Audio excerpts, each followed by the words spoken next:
How's it going, guys? Welcome to the Blue Shifting. I'm excited you're here, and happy 4th of July. And you know what? I was thinking to myself, the 4th of July, pretty big holiday. Everyone's going to be out with their family, so let's not do anything too crazy here. But what better way to celebrate America's holiday than to take a Pottermore quiz?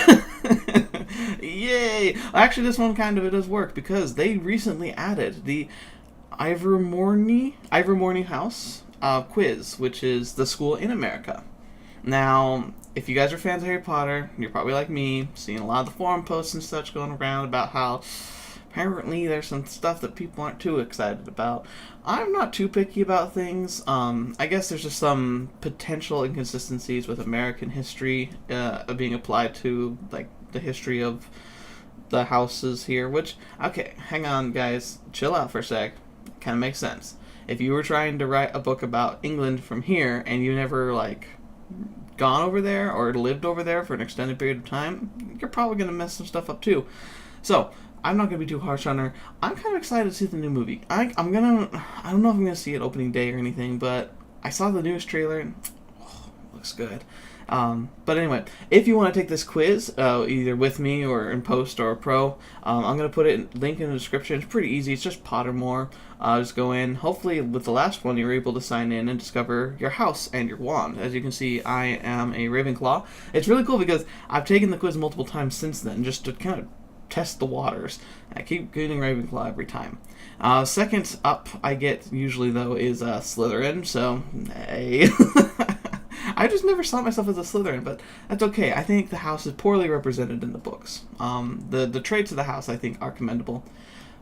They could be twisted, but we can't.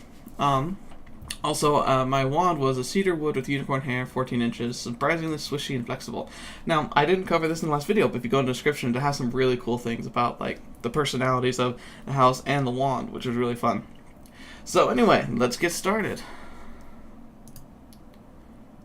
Oh, okay, so I might have to read the story, so you can read the story, which I think I'll do later, but for now, I'm just going to begin the experience of the sorting. Okay, so, right away we're seeing, looks like it's going to be the same type of thing, maybe some different artwork, because, it kind of looks like it's trying to reminiscent of, the Mayflower or whatever. But, let's see, do you prefer remember or experience?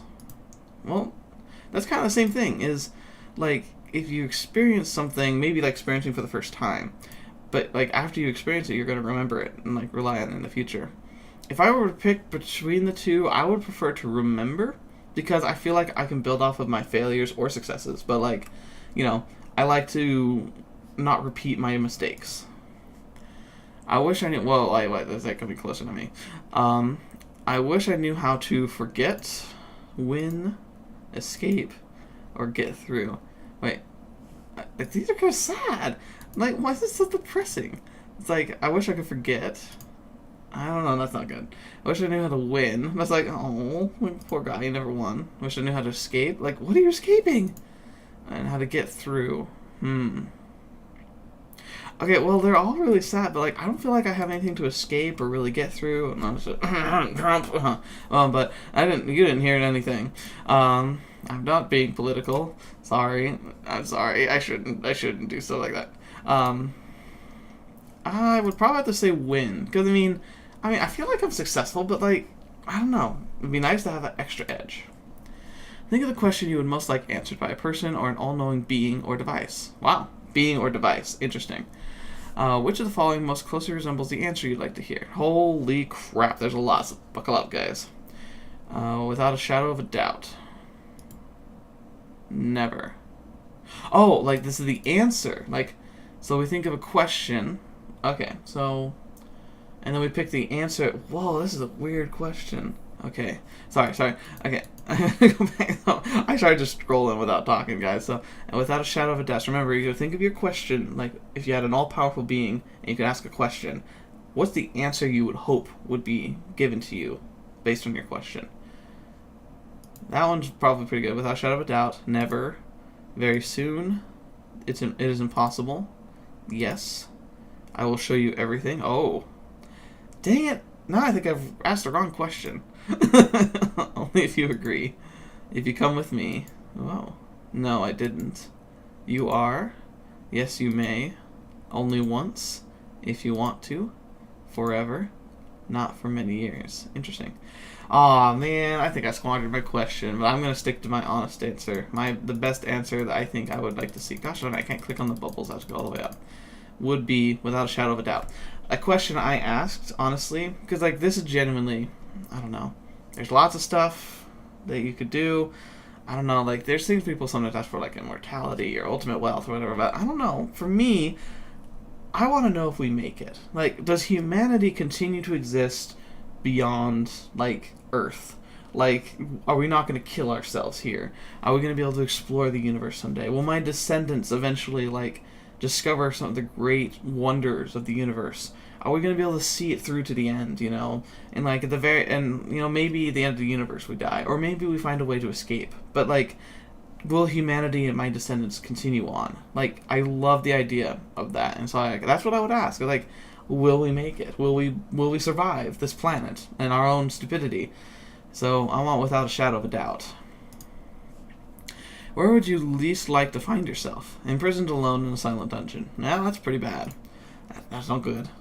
Well, I guess it depends on the dungeon, but even then, I'm not my cup of tea.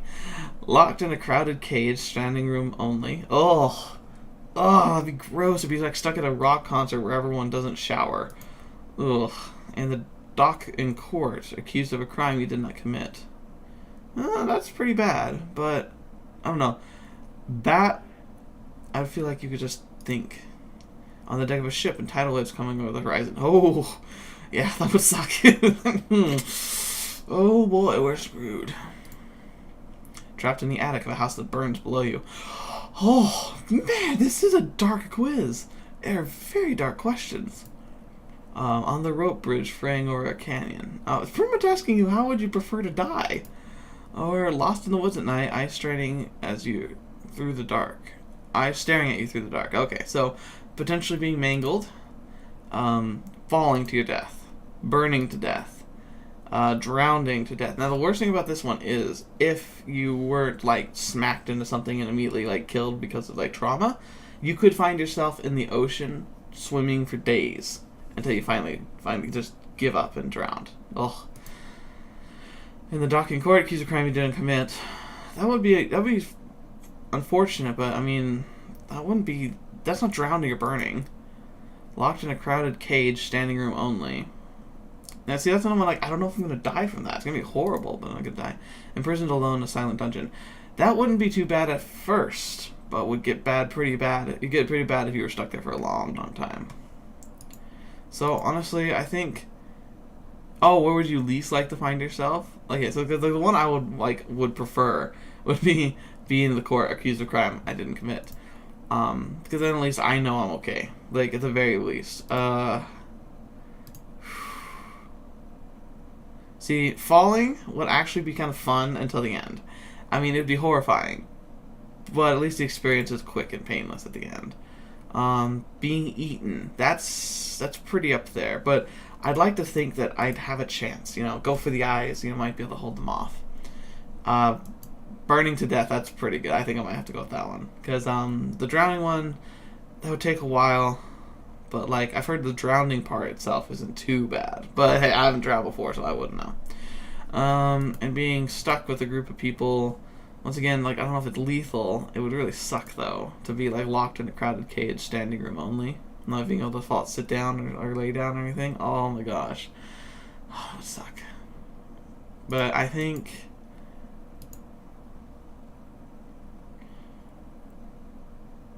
burning to death would be the worst, honestly. It would be kind of quick, but, like, how horrifying. Especially if you think you can escape. Like, I don't know. That's just something about that just really bothers me. My best ideas get me in trouble. True. Aren't appreciated enough. Have changed my life. I think they have, definitely. And have gone to waste. Aw, that's so sad. No, they really have changed my life. I mean... I try to think of things like picking my major in college. Like, that seems like such a trivial decision, honestly, just because there's so many, and it's just like, oh, it doesn't, whatever. But, like, that literally changed my entire course of life. I started studying physics, and I loved it. Also, getting married, that completely changed my life, but in such a positive way. and having our kids, you know. That was not something that we initially were gung-ho about, I guess you could say. Like, it was like we were excited, but we were also terrified. You know, we had no idea what was going to happen. I had no idea how happy it would make me. And that's a weird thing to say, because like, I know it's so cliche to hear it, but it's like a genuine. You know, when you're ready and you have kids, it's fantastic. It's so fun to watch them grow and to like be a part of that. As hard as it can be, it's still worth it. So yeah, I'm going to go with it change my life. My greatest weakness is nobody's business but mine. What makes me me? Ooh, that's definitely true. I think you fall in love with people's weaknesses and their faults. Like, you decide what you can live with, not with what's perfect. The source of my greatest strength. Ooh, that's also good. And something I must change. No, not necessarily. Though it's good to overcome your weaknesses. The source of my greatest strength, or what makes me me. I think what makes me me. Like, I wouldn't be me without my faults. I am strongest when I know I'm right. With my comrades. Enthusiastic. Wait. I know I am strongest when enthusiastic. English, yay. Awake.